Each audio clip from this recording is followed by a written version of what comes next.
Rainbow Push. Push Tech 2023. Everybody, my name is Cynthia Overton. I am such a huge fan of Push Tech, so I just want to start off by thanking Pastor Joseph Bryant for inviting me to be here to speak with you all. Also, thanks to, of course, Reverend Jesse Jackson and to Butch Wing and everybody else at Push Tech who has been just doing such amazing work. So I'm Senior Director of Tech Workplace Initiatives at the Kapor Center. We are a a racial justice organization dedicated to leveling the playing field in tech. My colleague Katia Ramos is here with me. We actually run a DIB certificate program for diversity professionals. Now, I'm going to talk to you all about trends that we've been seeing within the field of diversity in the tech industry. I want to start off with a clip. It's an oldie but goodie. It's kind of a blast from the past. This was back when Jesse Jackson was going around to shareholder meetings, really raising the awareness for the importance of data transparency in the tech industry. I'm sure that some of you all have seen this little clip before, some of you have not, but one of the things that I want to point out is that there are some people who are in this room who are in this clip. So take a look, see if you can, if anybody looks familiar. All right, so let me go back. Will somebody be able to play the clip for me? The growth is in the private sector. And just as we vote with our ballots, we also vote with our dollars. The use of our dollar as a lever for change must be more fully employed. The shareholders meeting is a great place to raise very basic concerns. You've been part owner of the company. We have concerns about boards of directors. Companies like eBay and Google in the Valley, no blacks or Latinos on their boards. We didn't know how good baseball could be till everybody could play. We don't know how good high tech can be till everybody can play and can function. I mean, to be buyers and sellers and managing pension funds and mergers, acquisitions, IPOs. I mean, this is the business of America. We'll be persistent until it happens. We have a significant office here in Silicon Valley, and we're going to expand upon it here and around the country because high tech and speed are the themes of our time.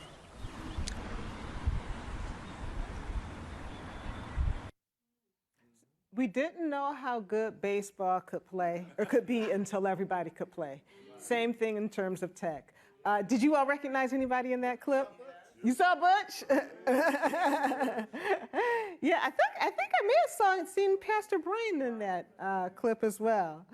So before I get too far into my talk, I just want to acknowledge that the field has really evolved from diversity to other things: diversity, equity, inclusion, belonging, even accessibility. So I wanted to just acknowledge DEIBJ. The letters, in case I accidentally kind of just fall into some of those letters and want you to have a frame of reference. How many of you are familiar with the EEOC's Diversity in High Tech report that was released in 2016? Okay, so a few people have read that report. I highly recommend it. It was a really interesting report based on 2014 data to really highlight the disparities that we see when it comes to demographics in the tech industry. I just pulled a little bit of data from that report so we could take a look at the disparities that we see between Silicon Valley tech representation and high tech representation. So black talent made up just 3% back in 2014. Again, the report was released in 2016. 3% of the workforce, the black workforce in Silicon Valley, compared to 7% in high tech in general. So that really kind of shows you something's happening with these Silicon Valley tech companies. Same thing with black and, with Hispanic, Latinx populations. There's a small disparity, as well as with women. I understand I've been told that there will be an updated diversity in high tech report that will be released. I'm not sure when that will be, but I am waiting for that report very patiently, and I'm very anxious to see it. So even though we don't have the updated data from the EEOC, we do have a sense of how representation has changed in tech. This is a chart that I grabbed that reflects the black workers in big tech. And a few things that I want to point out. First of all, there has not been that much change when you look at some of the companies like Apple, Facebook, Google, Microsoft, and Twitter. It's interesting because we do see a change, an increase consistently at Twitter, but we know that things have changed with the takeover from that organization. Another thing that I want to point out is that it does look like there's one company that is doing a little bit better than the others when it comes to black workers in big tech. However, I want to caution you all when you look at data and you think about the organizations and the types of products that they're either selling in retail outlets. You also have to consider factory workers. So yes, the numbers may be there, but they might not necessarily be where we want them to be. I want to draw attention to just a few reports that my colleagues at the Kapor Center have released on the research team. I'd highly recommend checking these out. The Leaky Tech Pipeline that really identifies areas where people of color and women fall out of the tech pipeline, starting with pre-K through 12th grade, then looking at higher education, then the workforce and entrepreneurship. There's the Tech Leaver study, which looked at more than 2,000 respondents that addressed why they left tech, and I'm going to go over some of those findings in just a second. And then there is the state of tech diversity, really focusing on the Black tech ecosystem. And I draw your attention to these reports because it's important to remember that there are two issues that are really contributing to the lack of diversity in the tech industry. There is the bias piece. There is the straight up bias piece. But then you also have to consider that our country is founded and based on race-based laws, policies, and practices that have served to disadvantage people of color. So we think about, you know, underfunded schools when it comes to K through 12. We think about opportunities that people of color were just not designed to have. So we have the bias coupled with the racial discrimination in these systems that have really served as a barrier. So just to kind of give you some just highlights. These are just highlights. I'm just scratching the surface of the Black Tech Ecosystem Report. Almost a fourth of Black students, they don't have access to computers or high-speed internet or reliable high-speed internet. When we think about higher education, and it's hard for me to see these, when you think about higher education, in 2020, HBCUs graduated 25% of Black STEM majors, 10% of Black computer science majors. I actually went to an HBCU, Hampton University. But when we look at the endowments, HBCU endowments account for only 1% of the total endowments across all U.S. degree granting post-secondary institutions. We think about the Black tech, or the Black talent that represents 13% of the labor force, but in tech, Black talent only represents 4.4% of board roles, 3.7% of technical roles, and then 4% of executive leadership roles. Now, people are doing amazing things with entrepreneurship. I personally believe entrepreneurship is really important when we think about founders of color, because we've got to build our own. We've got to build from the ground up. But between February 2020 and February 2020 and February 21, Black founders received just 1.3% of the $288 billion of capital that was deployed. That's between February 2020 and February 21, when there are a lot of efforts that were, designed to help advance racial justice. This was post George Floyd. So I want to also point out some highlights from the Tech Leaver study. This was a study that I was telling you about. They looked at, surveyed more than 2,000 participants, people who actually left the tech industry. Nearly a quarter of those folks surveyed of underrepresented men and women of color, they faced stereotyping. That's 2 times the rate of white and Asian talent. Almost a third of underrepresented women of color reported being passed over for promotion, more than any other group. and LGBTQ employees were most likely to be bullied and experience public humiliation and embarrassment. So, how does it feel to be underrepresented? So we've had a lot of brave souls who've come out and talked about what it's like to be underrepresented in tech. And I will tell you, there's some folks who haven't even worked in tech here, and the experiences, I promise you, are going to sound familiar. This is Mark Lucky. He used to work for one of the big tech companies, and before he left, he wrote an internal memo. Now, this is not breaking news. This happened a few years back, but I mean, the story to me is just so moving. But what he did was he posted internally what it was like to be Black working for his company. His company actually took the post down, or no, he sent a memo to executive leaders, did not get a response. So he posted it on the same social media platform that he worked for. The social media platform took it down. Then, of course, there was, backlash, and they put it back up, so you can Google it right now and, see the actual post. But what he said was, at least 2 or 3, and I edited this for length, at least 2 or 3 times a day, every day, a colleague will look directly at me and tap or hold their wallet or shove their hands down their pocket to clutch it tightly until I pass. To feel like an oddity at your own place of employment because of the color of your skin while passing posters reminding you to be your authentic self feels in itself inauthentic. He continues to say, Black employees will sometimes turn to HR in search of a resolution, as employees from all backgrounds do. We often find, however, that our experiences are rationalized away, or we're made to believe that these disheartening patterns are a figment of our imagination, that our eyes and ears are deceiving us, and we're simply not being a team player.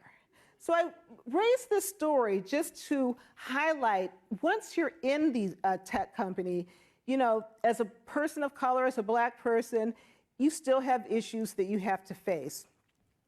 I want to talk a little bit about pay equity. This was a really interesting study that took data from 10,000 companies, 98,000 candidates, and they were for software engineering, product management, and data science positions.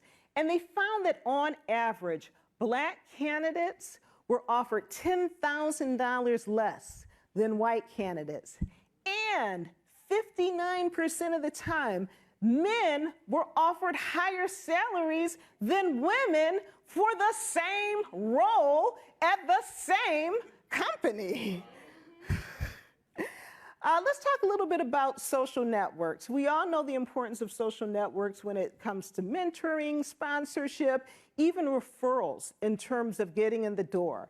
Oftentimes when you are thinking about tech companies and leadership, people in positions of power and authority, of course, are white males. So what does it mean for people of color when white people have social networks that are 91% white, and 75% of white people have networks with 0 minority presence? I have some news headlines here to demonstrate the impact that underrepresentation of people of color and women in tech have on products. So it's not just about, and it's important in terms of people and economic opportunities, but there's also an impact that we'll see on product development because people are not represented. People are not at the table, right? So one of these headlines, racism is poisoning online ad delivery, says Harvard professor. This Harvard professor went to MIT, got her doctorate at MIT. Her name is LaTanya Sweeney. One of her colleagues Googled her, and instead of all the fantastic work that came up, the leading response was ads for bail bondsmen. And what she did was she did a research study, and she found that names that were more commonly associated with Black folks were turning up these ads like ads for bail bondsmen. You've got algorithms that are tagging Black people as gorillas. You've got algorithms that are hiding ads for housing and employment opportunities. This how self-tracking apps exclude women, that was a health tracking app that, you know, tracked all these things, your heart rate, all that good stuff in terms of saying how, it didn't track women's menstrual cycles. Well, that's a really big deal, not just for trying to get pregnant, but also women's health. There were no women engineers on the team, so of course that's what it produced. Facial recognition that are characterizing or that are saying that black folks are criminals, misidentifying, I'm trying to say. And then this last headline, I actually have personal experience with. Racism could ruin the metaverse if tech doesn't improve diversity now.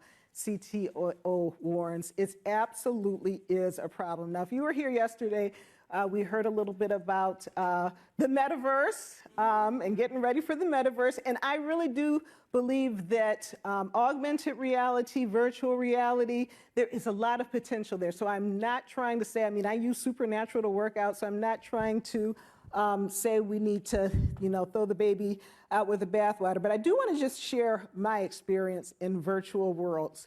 So this is my avatar.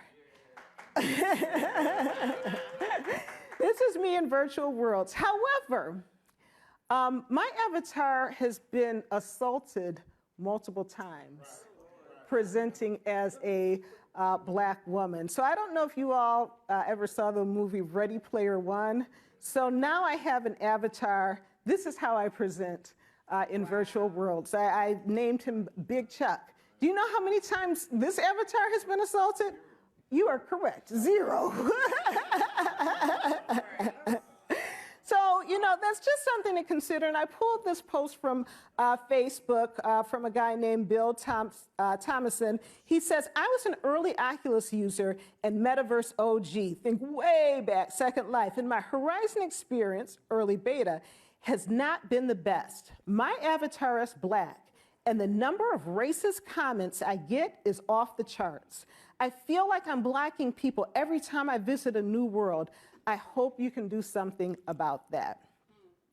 So we know that DEI leaders have played a big role when it comes to trying to address the issue of underrepresentation and disparities in the tech industry. But I also wanted to highlight some of the challenges that these leaders face. I mean, they really work so hard. Unfortunately, they have all of the responsibility for making change within their organization without the authority or the resources to do so. You've got executives who don't openly show support for DEI efforts. They're dealing with colleagues who carry biases against people of color and women who often actually openly push back on their efforts. Resistance from legal teams. Here's one that drives me absolutely bonkers, the internal PR spin that paints a very different picture from what is happening on the inside. And then you have disparities within the profession. And when I say disparities within the DEIB profession, CDOs, let's look at their earnings. Women CDOs earn just 92 cents to the dollar for men when compared to men CDOs. And then CDOs by race, people of color are underrepresented even in the CDO roles. So it's like, come on, give me a break. Just want to quickly talk about the $50 billion promise. So after George Floyd was murdered, corporate America pledged $50 billion to advance racial justice. In 2021, the Washington Post did an analysis to try to figure out what happened to the money. They were able to account for less than 1% of it. Let's talk about trends in roles. There was a 55% increase in DEI roles following the murder of George Floyd. But by the end of 2022, the attrition rate was 33%. Well, you can say, well, you know, there were cutbacks. Yeah, there were cutbacks, but for non-DEI roles, the attrition rate is only 21%. And the backlash, this is one of the things that really concerns me, the backlash that we're seeing as well as the cutbacks. You know, DEI jobs are getting hit. You've got policymakers who are blaming things like the collapse of Silicon Valley Bank or even the derailment of the trains on DEI efforts is quite ridiculous. But there is a huge backlash when it comes to diversity, equity, inclusion, and belonging, and it's just really a threat to civil rights. So I'm going to just close by talking about very quickly, if you are an ally, if you are in the position of power and authority within your tech company and you want to do something, here are just a few things to consider. Support your DEI colleagues. Engage with their organization's DEI goals and advocate for goals if your company does not have any.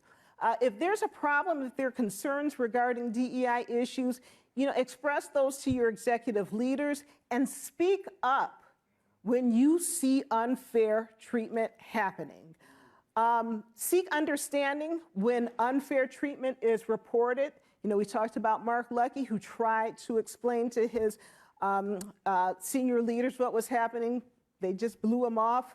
Use your social capital to advocate for others.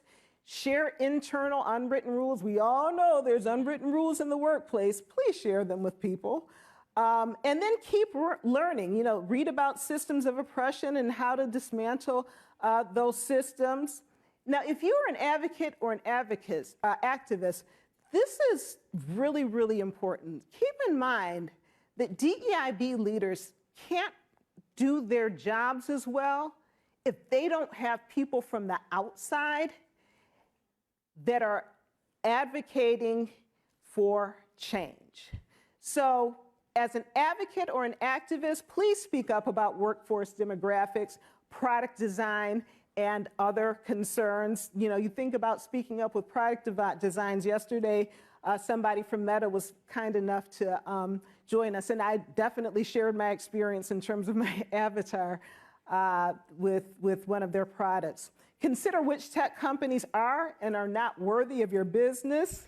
Support and invest in startups founded by underrepresented people of color.